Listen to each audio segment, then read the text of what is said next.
Et c'est un plaisir pour moi de le retrouver à Rodrigue Calabi. Vous allez bien? Super bien. Voilà, nous allons continuer une discussion que nous avons entamée il y a quelques jours seulement. Mardi dernier, nous parlons du pouvoir de l'information. Oui, comment avoir le pouvoir de l'information? On avait entamé la discussion, comme vous l'avez dit, avec le coach Justino Vieira, qui est encore sur ce plateau. Alors, la dernière fois, on parlait du pouvoir de l'information. Comment avoir le pouvoir de l'information? On a défini l'information, où trouver l'information, quelles sont les attitudes pour l'apprentissage de l'information.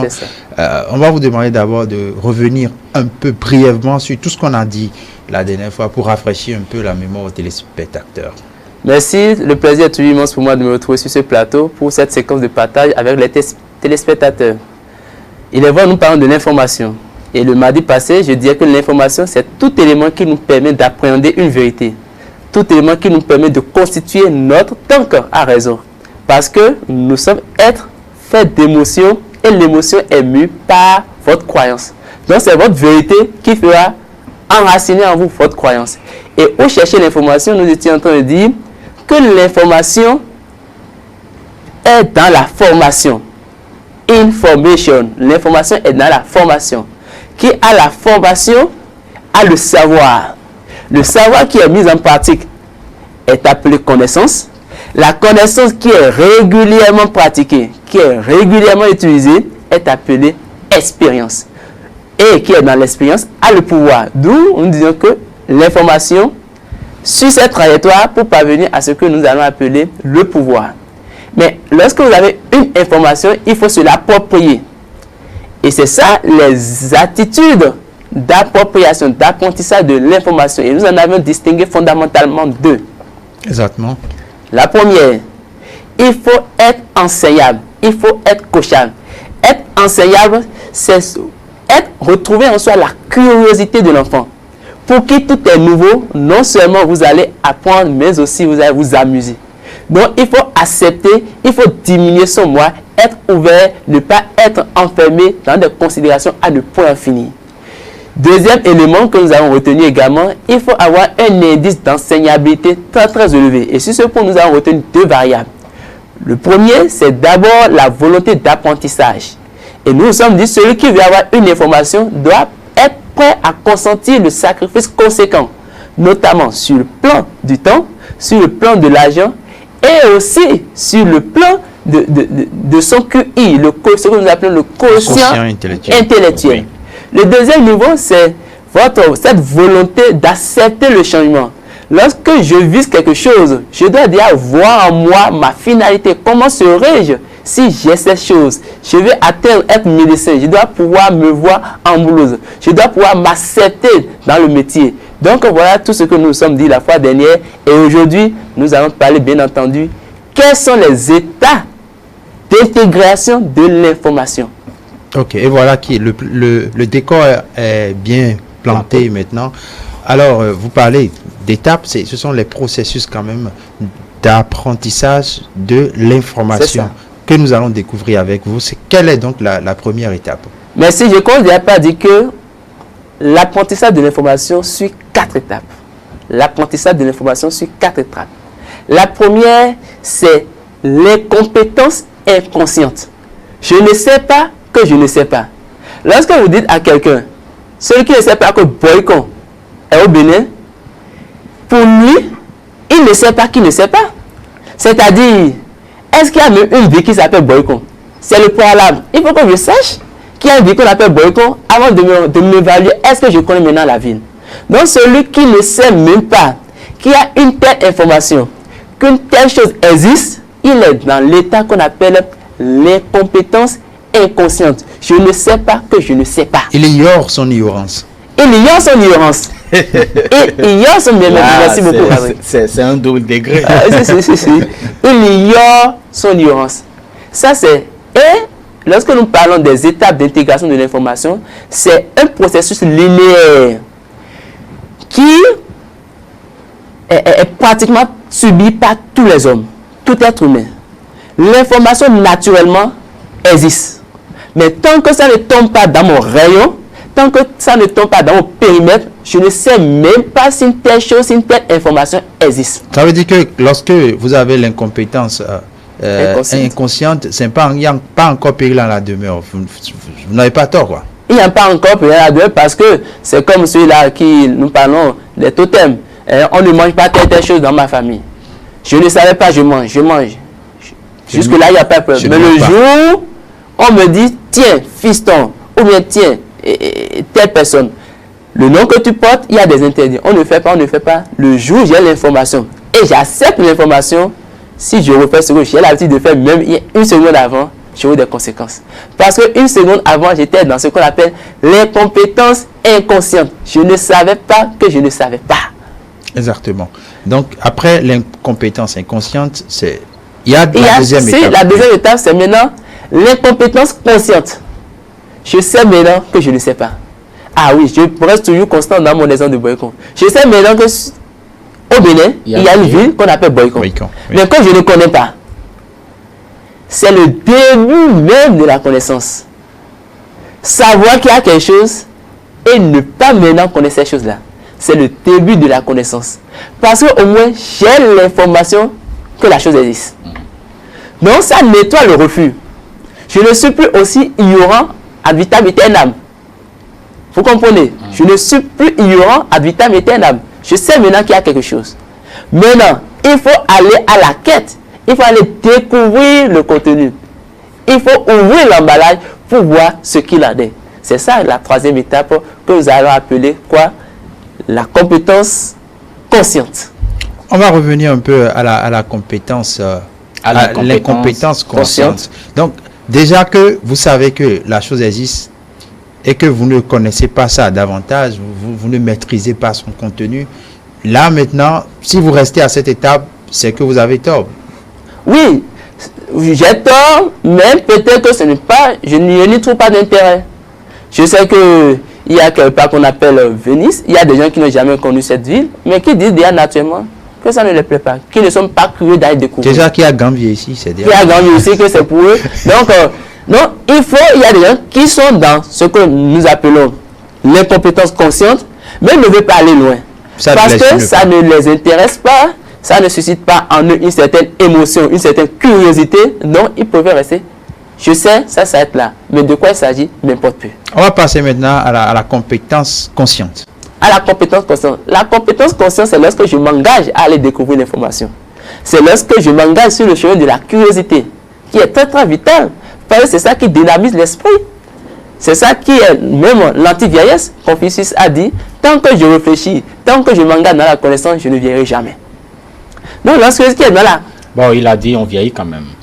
On vieillit, mais on est toujours productif. On est toujours productif. Ouais. Si je dois donner l'exemple, vous prenez le gentleman J. Vicky, jusqu'à la veille de ça, mais continuer de chanter. Parce que... Et surtout de jouer à sa guitare. Il se continue de jouer à sa guitare. Oui. D'ailleurs, la jeunesse, bon, c'est un état d'esprit. C'est un état d'esprit, merci. Voilà qui est bien dit. Donc, la compétence consciente, c'est lorsque je sais, à partir de la deuxième étape, que je ne sais pas quelque chose. Mais au moins, je sais qu'il y a quelque chose, mais que je ne sais pas. Et au niveau de la troisième étape, je m'engage. Je vais aller découvrir. Je vais aller découvrir. Donc, si je vais constant dans mon exemple de Boycon, mais je ne commence pas à demander, on prend par rapport à aller à Boycon. On voit Alada, bon, après Alada, on voit Seroué, on voit Massi, on voit Zogoudome, ainsi de suite. Voyez-vous? Donc, je ne commence pas à m'engager sur le chemin de la curiosité, le chemin de la connaissance. Je veux découvrir, je suis assoiffé de cette connaissance. Donc, ça, c'est la troisième étape. La compétence consciente. Et le premier jour, je vais m'engager sur, je dis, bon, aujourd'hui, j'irai à Boycon. Et en tant, grâce à ma boussole, ou bien grâce à une carte que j'aurai à portée de main, je fais attention. Je ne roule pas comme celui qui était habitué, je vais lentement. Chaque fois, je fais attention pour voir le panneau qui indique la ville. Ah, je suis à Lada. Ok, je continue un peu. Ah, je suis à Seroué. Vous voyez toutes les précautions que je prends sur le tronçon. Si bien que les gens peuvent me dépasser. Je m'en fous. Parce que je connais mon objectif. Je connais mon objectif. Moi, je suis en train d'apprendre. Je suis en train d'apprendre. Et lorsque je finirai d'apprendre, je vais maintenant tomber dans ce qu'on appelle la compétence inconsciente. Je prends ma voiture, paf, même les yeux fermés, et puis aller à Boycon. Parce qu'en temps, j'ai déjà préparé la troisième étape qui m'a donné la compétence consciente. Si bien que j'ai des poteaux-indicateurs. C'est en soi que la troisième étape, elle est fondamentale, elle est importante. C'est la troisième étape qui vous permet de retenir les poteaux-indicateurs. La preuve, quelqu'un qui vit et nous qui ne connaissons pas très souvent un certain nombre de fils, nous aimons quand on voyage un peu, on essaie de retenir, de voir les panneaux. Là, vous pouvez voir écrit par exemple, excusez, Gogo Timpon que je ne connaissais pas, j'étais en tout cas au niveau d'une étape. D'accord. Gogo Timpon, on a vu ces plaques-là un peu partout, mais, voilà, mais on ne sait pas exactement, oui. Indiscrétion, je vais apprendre que c'est sur la voie de commun. Est-ce que c'est vrai? Exactement, oui, c'est ça. C'est ça? Oui. Ok, bon. Gogo Timpon. Voilà qui est bien dit. Voilà. Donc, au niveau de la troisième étape, la compétence consciente, cette étape est vraiment fondamentale parce que ça vous permet de retenir des poteaux indicateurs. Vous voyez des gens, avant d'acheter le même sans phare, ils connaissent là où il y a des trous. Là où il y a l'eau sur la voie. Si le premier jour où vous dites, je vais lui rendre visite, vous allez dire, mais tellement toi sur ta voie, il y a tellement la voie n'est pas du tout praticable. Mais en retour, si lui vous remoque, vous allez voir que finalement, on dirait qu'il a changé de voie. Non, en temps, il n'apprend pas la voie et connaît avec minutie, avec précision, là où il y a des trous. Voyez-vous? Donc, celui qui s'engage sur le chemin de Boycon, il sait que bon, il y a des taux d'âne. Si bien que là, la quatrième étape, que nous appelons la compétence inconsciente, même dans le sommeil, il sait que s'il voit des dos d'âne, soit je suis à gauche ou je suis à rebours. C'est les deux voies, c'est les deux niveaux où il y a dos d'âne. Apparemment, coach, vous maîtrisez la voie. Cotonou Boycon. Oui, je suis habitué à cette voie parce que souvent, je suis invité pour des séances de coaching régulièrement à Boycon et dans le Nord. Donc, c'est une voie que je maîtrise bien. Ok, moi j'aime bien donner cet exemple par rapport entre l'incompétence, la compétence consciente et la compétence inconsciente. Lorsque vous apprenez à aller à vélo, ou bien à moto, lorsque vous prenez la moto pour les premières fois, vous titubez un peu pour passer la vitesse, vous regardez en bas pour le système de freinage et ainsi de suite. Mais à un moment donné, si vous êtes habitué à conduire, il n'y a plus de problème. Vous passez la vitesse même sans regarder. Même en parlant avec quelqu'un, vous pouvez conduire sans aucune autre précaution particulière, juste parce que vous êtes arrivé à intégrer la conduite à votre subconscient même. Absolument. Quelle est la place de l'habitude dans l'apprentissage de l'information? Mais c'est l'habitude qui vous fait approprier l'information. C'est l'habitude qui vous fait approprier l'information. Parce que ne perdons pas de vue, lorsque à partir de l'incompétence consciente, je sais que je ne sais pas, ce vouloir-là me modifie déjà mon être. Le vouloir d'aller chercher l'information m'amène déjà à intégrer ça dans mon programme. Si je dois me lever tous les matins à 7 heures, il faut qu'on s'arrête juste 10 minutes pour apprendre ce que je ne sais pas, vous voyez, ça me met déjà dans une habitude. Une fois devient répété. Et la répétition devient une habitude. Et c'est l'habitude qui est finalement acceptée par mon inconscient. C'est l'habitude qui est finalement acceptée par mon inconscient. Si bien que lorsque mon inconscient accepte, je tombe dans la compétence inconsciente. Voyez-vous? Autre chose, la conscience sollicite la raison. La conscience sollicite la raison. Mais l'inconscience ne sollicite plus la raison. Ça sollicite la vitalité. Et donc la conscience n'est pas la raison. La conscience sollicite la raison. Ce qui permet, c'est comme l'essence. Quand vous prenez l'essence, je ne parle de l'essence par ailleurs, ce que nous appelons l'essence par ailleurs, on met le filtre. Ça permet de se décerner. Ouais, c'est ça la raison. Le filtre là, c'est ça que nous appelons la raison. C'est à quoi vous passez chaque fois vos dires, vos propos. Si je veux parler, je répète, je m'analyse. Ouais, ça c'est la raison. Mais tout ça, ce qui sort, on dit, il a dit dans un état conscient. Donc le produit de la raison, c'est la conscience. Alors, il faudrait que la conscience soit là, dans l'exemple de la moto, de l'apprentissage, de la conduite de la moto. Il faudrait que la raison soit là pour vous dire que le levier de vitesse, c'est au niveau du pied droit et l'autre, c'est au niveau du pied gauche, ainsi de suite. Et il faudrait que la raison soit là pour que votre conscience puisse savoir. Mais dans l'inconscient, lorsque vous entrez déjà dans l'inconscient, la raison n'a plus besoin d'être là. C'est déjà ancré. Vous n'avez plus besoin de réfléchir pour savoir. Vous n'en avez plus besoin. Là. Parce qu'en temps, cette ville est intégrée dans votre unité centrale. Et si le programme, le logiciel est installé dans l'unité centrale, vous tapez, ça vient passer spontanément à l'écran. On n'a plus besoin de solliciter l'informaticien ou bien le maintenancier, parce que spontanément c'est là. C'est pour ça que vous ne pouvez pas quitter la deuxième étape pour la troisième sans prendre pas ce que nous appelons les recours, sans prendre pas ce que nous appelons soit coach ou mentor. Il faut obligatoirement cela pour vous encadrer, parce que vous n'avez pas la main. Obligatoire? Obligatoirement. Obligatoirement. Cela voudrait signifier que derrière chaque citoyen, il devrait avoir un coach? Si! Derrière chaque citoyen, il doit avoir un coach. Parce que quand je parle de coach, ne voyez pas forcément celui-là qui est artisan du développement personnel. Là, je veux être expert comptable. Je dois avoir un coach dans ce domaine-là.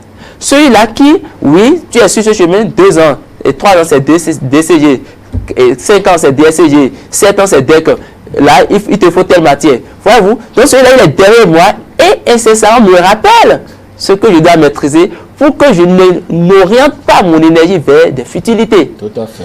Mais ce qui est important, ce sur quoi nous sommes unanimes, quel que soit le domaine, quelle que soit la discipline dans laquelle vous vous émancipez, il faut maintenant un coach de vie. Un coach qui sait mettre en lien votre conscience et votre inconscient. Un coach qui sait mettre en lien, qui sait établir un pont entre votre état inconscient et votre état conscient. Celui qui parvient à mettre les informations dans son inconscient et vit tellement heureux parce que pendant que vous lisez, pendant que vous faites attention, pendant que vous mettez tellement de garde-fous, lui, il évolue. Parce qu'il a déjà mis ça dans son inconscient. C'est comme le lycée qui est déjà dans son unité centrale. Il ouvre seulement l'ordinateur, ça affiche. Il ouvre seulement, ça s'affiche. Donc, mais celui qui va vouloir vous suivre pour dire, ah, si je prends l'exemple de Rodrigue, il conduit bien le vélo, sans même garder le guidon, je veux l'imiter. Est-ce qu'en temps, il a pris par la 3e étape? S'il n'a pas pris par la 3e étape, ne soyez pas surpris s'il tombe et s'il se blesse. Parce qu'il n'a pas pris par la 3e étape. Et ce que beaucoup ne savent pas... On pourrait comparer la 3e étape comme quand même un univers d'expérience. Vous vivez des choses. Parce que jusqu'à quand vous demandez au bébé qui finalement a commencé par marcher, il a quand même titubé plusieurs fois. Il est tombé, il a fait telle chose. Et donc, ça lui permet, c'est des expériences capitalisées qui lui ont permis justement d'arriver à... Voilà. Et chaque fois quand il tombe, maman est là pour dire bravo champion, lève-toi, bravo, ne pleure pas. S'il veut pleurer, ne pleure pas. C'est le coach, ça. C'est le motivateur. C'est le motivateur. Allez loin, tu peux, c'est normal que tu tombes, c'est normal. Mais l'enfant ne s'est pas levé du jour au lendemain pour en arriver là. C'est parce que il a senti un besoin. Il voit les gens marcher autour de lui. Il voit ses aînés, grands frères et grands sœurs marcher. C'est le besoin qui pousse. Et là, c'est la 2e étape que nous venons de citer. L'incompétence consciente. Les gens marchent autour de moi. Moi, si je veux marcher, je peux marcher. L'enfant qui ne sent pas ce besoin, on va aller voir.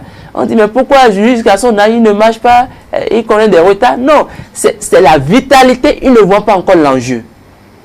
Mais on peut stimuler l'enjeu, on peut stimuler l'intérêt pour l'amener à aller à l'action, à déclencher en lui cette envie d'apprendre à marcher. Et donc, c'est ce qui peut amener un parent à acheter, vous voyez, le petit pouce-pouce. Chez les menuisiers, les menuisiers qui fabriquent, voilà, pour apprendre à marcher.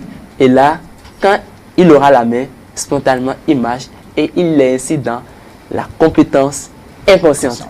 Mais le paradoxe, si vous faites le parallélisme, vous avez vu, vous avez constaté, la première étape, on a dit incompétence inconsciente. Et là, nous sommes en train de finir sur compétence inconsciente. Ça, on a dit quoi? Qu'il faut partir de ce que nous appelons l'inconscient pour tomber à l'inconscient. Incompétence inconsciente.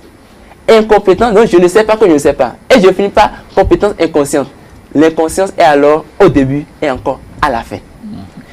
C'est le seul état dans lequel vous vivez librement. Parce que vous voyez, l'inconscient, c'est votre esprit. C'est la connexion à votre être intérieur. C'est ce que vous vitalise. Vous n'êtes plus dans la raison. La raison qui est faite de rationalité. La raison qui est faite d'analyse, qui est faite de rapprochement, qui est faite tellement de choses. Non. Il y a une question qui m'est parvenue plusieurs fois. Quand on était en terminale, on parlait d'inconscient en philosophie, et dans le développement personnel, on parle de subconscient. Quel est le lien entre les deux? Est-ce que c'est la même chose? Oui, merci beaucoup. Vous savez, le subconscient, conscient, inconscient, subconscient. Subconscient, c'est comme votre puits, c'est comme votre tiroir, c'est le contenant qui garde tout. Maintenant, lorsque vous voulez faire sortir des choses, des papiers de ce tiroir, et vous voyez d'abord, est-ce le bon papier, est-ce le vrai papier, ça ne prend pas la conscience avant de sortir. Exactement. Mais lorsque je suis en train de taper le clavier, je suis en train de travailler, et sans me regarder dans le tiroir, je fais sortir j'ai la capacité, je parviens à faire sortir le papier que je veux, sans me regarder, ça c'est l'inconscience. Aussi simple que ça. Waouh. On pourrait dire que Dieu est fort. Aussi simple que ça. C'est là même il faut voir la force de Dieu. C'est pas dans le fait qu'il nous a donné des yeux, du nez, un nez. C'est cette capacité. On dit l'homme est créé à l'image de Dieu. Dieu est invisible. Je suis invisible parce que l'esprit qui m'anime est invisible. D'où l'invisibilité de l'homme. Et donc c'est l'inconscient par exemple qui amène toujours, même dans une nuit noire, l'homme, quand il voudrait manger, il arrive toujours à mettre ça dans la bouche. Absolument. Parce qu'il pouvait quand même mettre ça ailleurs. Mais il sait reconnaître les trous. il sait reconnaître la bouche. On était un peu de mots. Voilà. C'est l'inconscient. Une dernière question. On va répondre maintenant à la question même du thème. Comment avoir le pouvoir de l'information? Avoir le pouvoir de l'information, c'est lorsque vous parvenez à l'étape de la compétence inconsciente. Point final. Avoir le pouvoir, lorsque je parviens à avoir la compétence inconsciente, j'ai le pouvoir. Parce que désormais, n'oubliez pas, c'est avec spontanément, la spontanéité, ma capacité à faire sortir le papier que je veux sans me regarder dans les tiroirs. C'est que mon inconscient domine mon conscient. Mon inconscient domine mon conscient. Dans la positivité. Dans la positivité. Et dès lors, ça se ressent dans mon quotidien. Ça se ressent dans tout ce que je fais. Ma collaboration avec mes semblables, quand je suis au boulot, je suis rentable. Voyez-vous, tout ça, c'est parce que j'ai pris par l'incompétence consciente pour parvenir à la compétence consciente. Et l'habitude. La place de l'habitude. L'habitude me permet aujourd'hui d'avoir le pouvoir de la compétence inconsciente, si bien que c'est inné en moi, si bien que je le rends spontanément, si bien que à toute personne, même dans un sommeil, je suis toujours compétent grâce à mon inconscient qui l'a accepté. Ça me pousse à donner un exemple. Lorsque vous étudiez le clavier de l'ordinateur, en tout cas quand vous étudiez réellement le clavier, quand vous étudiez véritablement le clavier, au début, c'est difficile de travailler sans regarder sur le clavier.